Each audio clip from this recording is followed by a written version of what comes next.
E no vídeo de hoje, nós vamos fazer uma análise de quais fundos imobiliários do setor de logística estão mais atrativos para se investir. Nós vamos conhecer alguns indicadores que servirão de base para você identificar uma boa oportunidade de compra para qualquer fundo imobiliário. Eu vou pegar todos os fundos desse setor e colocar numa peneira, ou melhor, numa planilha, né? E através de alguns indicadores, nós vamos selecionar os melhores. E claro, né, pessoal, isso aqui é a minha análise e você pode concordar ou não, pois cada um tem sua estratégia de escolher o fundo que melhor se encaixa ao perfil. E não é esse vídeo que vai fazer você tomar uma decisão de compra. Eu confesso para vocês que a minha maior posição da carteira é justamente os fundos de logística, né? Porque eu enxergo esse setor muito seguro e resiliente. Prova disso foi no auge da pandemia, né? Onde as lojas tiveram que fechar suas portas e quem se destacou nesse cenário foi justamente o setor de logística, com as vendas online a todo vapor. Eu trabalho em logística e por isso eu sei bem da importância desses imóveis para essas empresas.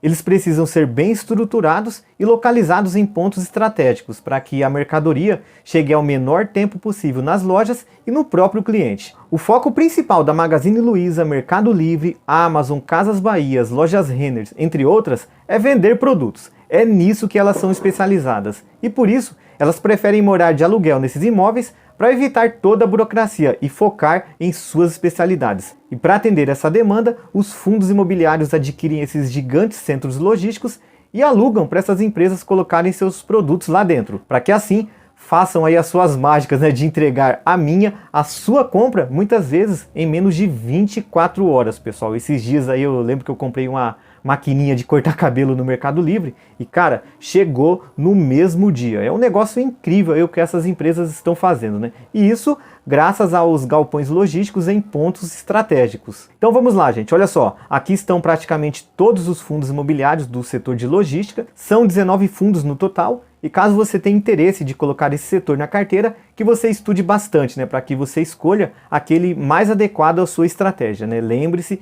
da importância da diversificação. A ideia desse vídeo é olhar alguns indicadores e ficar com aqueles que mais se destacarem. E logo de cara, pessoal, vamos começar falando da quantidade de ativos que cada um possui. Gente, aí é a minha opinião, tá? O fundo imobiliário, ele pode ser o top da galáxia, mas eu jamais vou colocar meu dinheiro nele se tiver poucos imóveis, né? Imagina uma situação de um fundo que tem apenas um imóvel e o inquilino aí por algum motivo saia do imóvel, né? Quem vai se lascar é o cotista, né? Que não vai receber aí renda até que se arrume um novo inquilino. O foco de fundos imobiliários, pessoal, é aluguel de imóveis. E para que entre dinheiro, os imóveis precisam, logicamente, estar aí com gente morando neles, né? Eu não vou correr o risco, pessoal, por exemplo, de investir no VTLT11, que tem apenas um único ativo, né? Imagina a situação se esse imóvel, sei lá, pega fogo, desmorona, alaga, o inquilino sai.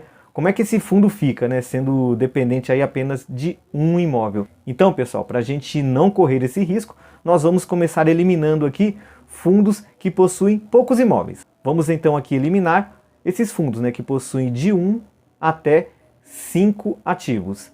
E olha só, gente, olha só que interessante. De 19 fundos que a gente tinha, já eliminamos mais de 50% só nessa primeira análise. Agora a gente entra no próximo indicador, que é para saber se a cotação desses fundos imobiliários estão sendo negociados acima do seu valor patrimonial, ou seja, estão caros. Para quem não sabe, pessoal, os fundos imobiliários vêm sofrendo aí muito, né, por conta de uma série de fatores. A economia, a alta da Selic, a pandemia, cenário político e por aí vai. E isso implica diretamente nos preços dos fundos imobiliários, que acabam ficando bem descontados. E para quem pensa aí no longo prazo como eu, podemos considerar como uma grande oportunidade. Usando aqui o exemplo do BRCO11, a gente consegue comprar ele por menos de R$100, representado pela barrinha azul, mesmo sabendo que o seu valor patrimonial por cota é de R$118, gente, representado aí pela linha verde, né? Portanto, pode sim ser uma boa oportunidade de compra.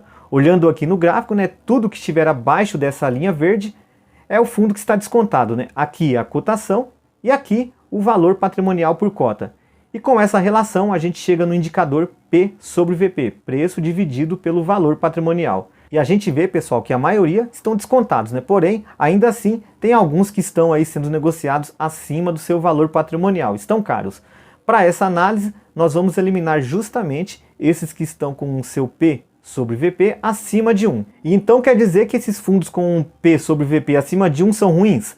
Claro que não, né, gente? Pelo contrário, o HGLG11, por exemplo, é um puta fundo imobiliário. Mas para essa análise que nós estamos fazendo, que é separar aí os fundos baratos dos caros, o HGLG11 infelizmente está sendo negociado caro. E a minha preferência nesse momento é comprar fundos baratos, pessoal. Sendo assim, nós vamos eliminar os fundos que estão com seu P sobre VP acima de 1. Ok, pessoal, agora ficamos com 7 fundos e analisaremos a liquidez que eles possuem. Tem muita gente que tem dúvida aí do que é liquidez nos fundos imobiliários ou em qualquer outro tipo de investimento. Liquidez, pessoal, é a facilidade de resgatar o dinheiro que investiu. Por exemplo, se você tem um imóvel aí e quer vender, né? Você acha que se você colocar esse imóvel à venda hoje, você vai conseguir um comprador no dia seguinte? É bem provável que você leve aí meses ou até anos, pessoal, para conseguir vender, né? Isso quer dizer que é um tipo de investimento de baixa liquidez. Você não consegue converter o ativo em dinheiro com tanta facilidade. Já fundos imobiliários, a grande maioria tem alta liquidez. Se você comprar cotas de um fundo e se arrepender por algum motivo e querer vender, basta enviar a ordem e em questão de minutos, né, segundos, a ordem é executada. Mas é claro, né, pessoal, nem todo fundo tem tanta liquidez. Pode ser que um ou outro a gente encontre certa dificuldade aí para conseguir um comprador. E por isso, a gente analisa a média de quanto em grana cada fundo é negociado aí mensalmente. Aqui nesse gráfico, a gente vê fundo com mais de 5 milhões de reais aí em negociações mensais. Ou seja, é um fundo extremamente líquido. Já outros, a gente vê aqui com apenas 62 mil reais de negociações por mês. Ou seja, se você entrar nesse fundo e querer sair, é bem provável que vai ter certa dificuldade de transformar esse ativo em dinheiro. Pensando nessa questão de liquidez, a gente vai eliminar os fundos menos líquidos, aqueles que têm menos de 1 milhão de reais de negociações mensais. Feito isso, agora restaram 5 fundos imobiliários. E o nosso próximo indicador é saber o quanto que os imóveis desses fundos estão desocupados. Não adianta nada, né, pessoal, ter fundos imobiliários aí com 10 imóveis e 8 deles estarem desocupados, ou seja, sem inquilino. Esse indicador, também conhecido como vacância, mostra o percentual de desocupação em relação à área total dos imóveis que pertencem ao fundo. Quanto maior for a vacância, mais distante o fundo fica da sua renda máxima, né? Já que um imóvel que não tem inquilino não gera pagamento de aluguel, impactando diretamente com o rendimento que a gente recebe mensalmente. O melhor cenário é que o fundo tenha 0% de vacância, mas nem sempre vai ser assim, pessoal. Desses fundos aí que sobraram, a gente tem o XP-LG11 com quase 10% de vacância. Mas claro, aí cabe um estudo mais aprofundado, né, para ver se existe uma sequência de queda nesse número, qual a relevância desse imóvel desocupado, entre outras informações que a gente encontra nos relatórios emitidos mensalmente pelos fundos. Mas como o intuito do vídeo aqui é entender um pouquinho de cada indicador, a gente vai seguir com a nossa linha de raciocínio, que é eliminar os fundos que possuem uma vacância alta em relação aos demais. E olhando aqui os outros fundos, nós temos o BRCA11, o GGRC11 e o VILG11 com 0% de vacância, que é o melhor cenário aí que um fundo pode ter. Nós temos também o LVBI11 com 2,3% de vacância, um número relativamente baixo, né, pessoal? Como o XP-LG11 está com quase 10% de vacância, um número muito alto aí em relação aos demais, nós vamos eliminar ele. E, gente, isso não quer dizer que o XP-LG11 é um fundo ruim, viu? É um momento aí que qualquer imóvel passa e aí vai dar capacidade, né, dos gestores conseguir colocar um inquilino nesse imóvel o mais breve possível. Restando aqui 4 fundos imobiliários, aí entramos na nossa última análise, que é o quanto de rendimento que o fundo paga para o cotista. É o famoso Dividend Yield, que mede o quanto de rendimento o fundo pagou nos últimos 12 meses em relação à cotação. Infelizmente, tem muitas pessoas que olham apenas essa informação, né? Ele pega lá os que pagam os maiores rendimentos e sai investindo. Isso pode ser muito perigoso, pessoal. Rendimento é sim muito importante, mas não deve ser o único indicador para se olhar. Na verdade, é um dos últimos critérios para a tomada de decisão. E nesse gráfico a gente vê que o BRCO11 está pagando aí 0,70 ao mês, o GGRC11 com 0,75, o LVBI11 que vem pagando o maior rendimento com 0,81% e o VILG11 com 0,73. E olha só, presta atenção, de 19 fundos que nós analisamos, restaram apenas 4. Isso quer dizer que nós achamos a mina de ouro e agora é só escolher um desses aqui e tacar todo o nosso dinheiro nele. Não! Não, claro que não, pessoal, nem pensar.